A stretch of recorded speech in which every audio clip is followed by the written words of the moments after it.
welcome back to Sonic the Hedgehog 2 for the Game Gear Master System. Last time we wrapped up Aqua Lake and... oh man, I just realized this audio is kind of loud. We managed to get through Aqua Lake and Green Hills. Now we're in Gimmick Mountain Zone. Gimmick Mountain Zone's got all these giant wheels that you can roll on. You can think of it as the gears back in the Scrap Brain Zone from the Genesis Sonic one. You also got all these conveyor belts that'll usually try to push you in the opposite direction. And then we got those bombs. Those bombs suck. You might remember them from Starlight Zone and Scrap Brain from the first Sonic the Hedgehog. I do not remember if they were in the Game Gear version, like dead offhand. But those bombs are going to be the bane of your existence in the Game Gear version, because for some reason, the Game Gear Sonic 2... I don't know if Game Gear Sonic 1 did this, but it's got Mega Man logic. Like, if you take out an enemy, and if you go to the left or right just a little bit, that enemy respawns. And the bombs are the worst offender of this, because, like, you'll get them to explode, they'll shoot their projectiles, which cover a lot of range, mind you. And, like, if you jump too far to the left or right to dodge it, you can easily just respawn it back in, and it's annoying. It's very annoying. This part confused me for a little bit. What you gotta do is you gotta ride this minecart. Don't jump or anything. Just ride it, and you'll get past this area, no problem. I believe that's actually the end of the zone. So, or at least the act. This level's not too long at all. I don't approve of where the Chaos Emerald is in the second act on it, though. Only because, well, we'll get to that in just a moment. I gotta wonder why Tails appears on all the title cards for all the levels, considering the fact that Tails is kidnapped! But whatever. Also, you got those little platforms that move left and right, and not much going on with them. I'm just grateful to be out of Aqua Lake, so spike pits aren't a... ugh. So can someone explain to me how you're supposed to know you're supposed to go through that wall? The Chaos Emerald is through through this little route here. There's also 2 extra lives, one on the bottom through the wall and one on the top, so that's pretty useful. But I gotta wonder who managed to figure this out. It's kind of tedious. And I guess if you really want to, if you did manage to get this far and are, like really struggling with getting extra lives, you can easily just stick around in this act for a little while and just keep grinding those extra lives. It'll be a little bit time consuming, because you're essentially only getting 1 extra life each time you, like, kill yourself or whatever. But it is possible. It'll take you a bit of time. And I would recommend it if you're doing the Game Gear version, because the next level is a major pain. Like an absolute pain. I hate the next level so much. I said that Green Hills Act 3 is probably the worst level in the game. I say probably because the next level is a very huge contender. Those little platforms I was jumping on, they act like conveyor belts, so don't stand on them for too long, because you'll get pushed into one of the spikes, and that's no fun. But that's all she wrote with this level, and we now have all the optional Chaos Emeralds. We'll begin the next emerald in the next level, which, since we have all 5, we're automatically given the 6th one. I'll explain what's up with that once we get to the next zone. Meanwhile, Gimmick Mt Act 3. Can I just say, I don't like leaps of faith in these games. I like, the Master System mitigates this a decent amount, but, like, there's no way to know what's below you. It's like, you don't want to fall into a bed of spikes, because you didn't know it was there. It's like, ugh. This part's a little annoying. Now, what's weird is that those spikes are, or at least most of them aren't there in the Game Gear version, or at least it doesn't look like it. I recommend ducking anyways, because otherwise you're just gonna get impaled by them. But this part is a little tedious. You gotta ride this platform all the way to the end, otherwise you can't progress. But once you get up here, you're at the boss, so it's not too bad.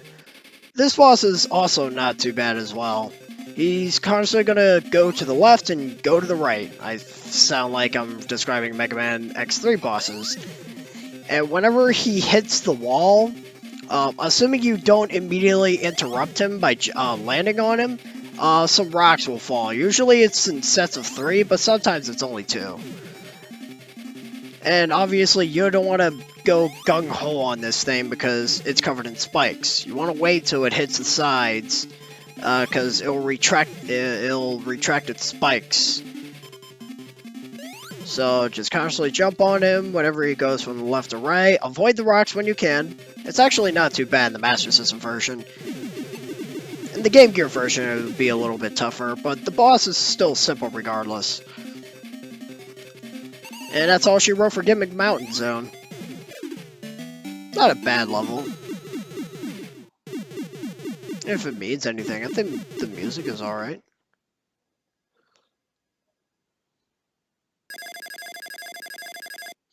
And now we've come to arguably two of the worst levels in the game, Scrambled Egg. This will be the last zone if you do not have all the emeralds. Just a heads up. And there's actually a different ending if this is the last zone. And I'll be showing that at the end of the final part. I did go out of my way to edit that part, to edit that in at the end. So we'll see what happens. Anyway, this level, tubes. That is the main gimmick with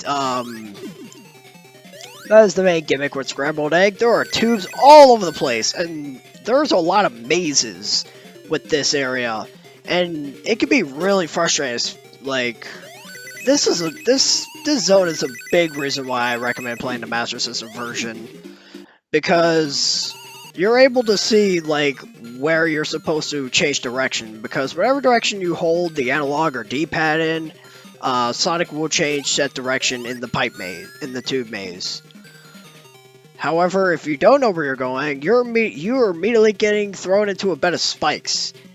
It's not too bad here because at the very least, as long as you can manage to keep hold of that one ring constantly, you can escape the spike pit. It's just that this level will take you an arduous amount of time to complete. Because on your first time, you don't know exactly where to go. Like, I suppose you can do what I did when I was trying to record the Game Gear version. You can pause buff, essentially. If you just keep pausing the game repeatedly, you can try and like pay attention to which way you're supposed to go. Thankfully, this pipe maze isn't too bad because all it does if you get it wrong is reset. Makes you start over. It doesn't severely punish you. And there you go. Once you get through that pipe maze, the level's over. So it's not too bad. The second act can... Ugh. I can't express my utter... I can't express enough my utter disdain for this act.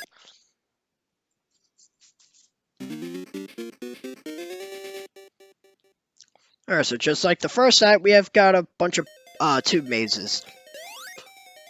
Excuse me. This part's pretty infuriating because you've got bombs everywhere, and if you remember what I mentioned earlier about the Game Gear having Mega Man syndrome, like if you try to dodge these things, you go like just a little bit too far away, the bombs would just respawn, and you have to try and dodge them again.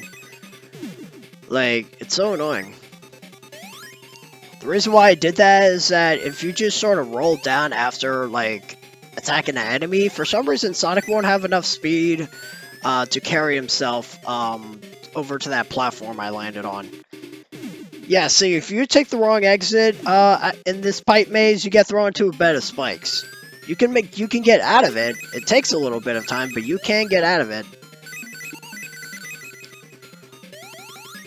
This extra life monitor is a little weird. I'm not actually going to abuse the glitch. I don't even know if it exists in the Master System version, but in the Game Gear version, if you break that monitor and get an extra life, and you go into like all the all those the bed of springs with all those rings, if you go back, you can actually get that monitor to respawn, and you can get 2 lives. It doesn't respawn a third time, mind you, but that is something you could do.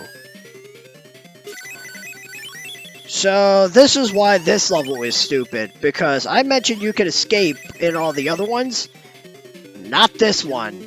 If you mess this if you mess up this tube maze at all, you are instantly dead, because there's no way to get out of that stupid spike trap. It's the worst. What you want to do is you want to basically do what I did, otherwise this platform is not going to move up, and you're not going to be able to land on it. It looks simple, but trust me, considering the fact that you're actually moving pretty darn fast through all the tubes, it's going to take a bit of time for you to get it down. I wouldn't be surprised if you get this far in the game and get a game over, because it's happened to me one or two times. Comparatively speaking, I had it worse in Green Hills Zone Act 3, but whatever. Anyway, Act 3 is actually not... Act 3 is pretty easy. The level kind of plays itself for the most part, honestly. Because you go through this tube, and it leads you to a bunch of springs, which will launch you upwards. Be careful when you get to the top. You're going to want to hold left a little bit, because if you don't, you're going to fall into this hole, into a hole, and there's just going to be a bunch of spikes and you die. Use a spring, get up to these springs, and then you're going to land on this platform over here. And you're going to go through this tube, and we're at the boss. As for who the boss is, well, that's actually quite interesting. It's... Oh my gosh, is that Silver Sonic? I say that in the event you've actually played Genesis Sonic 2 before this game, even though this game does predate it by a few weeks. I guess Dr. Robotnik learned from his prior experiences with the Blue Hedgehog and create a robot to combat this guy, Sonic. He doesn't mimic Sonic completely, he's not as fast, I wouldn't say, but this guy is pretty simple. As long as you're constantly jumping, you can't possibly die. And he's constantly jumping around, rolling into a ball. He also, like speeds from the left to right every now and then. And he also has this, like, grapple thing that comes out of his chest. So, don't stand directly in front of him, you'll die. But with that said, that again, like I said, that will be the last level if you didn't have the emeralds. But since we do, we're going to be checking that out in the finale of this game. So next time on Sonic the Hedgehog 2, GG and MS, we're going to be doing the final zone, the optional zone, and saving our buddy Tails. So until then, I got a juice.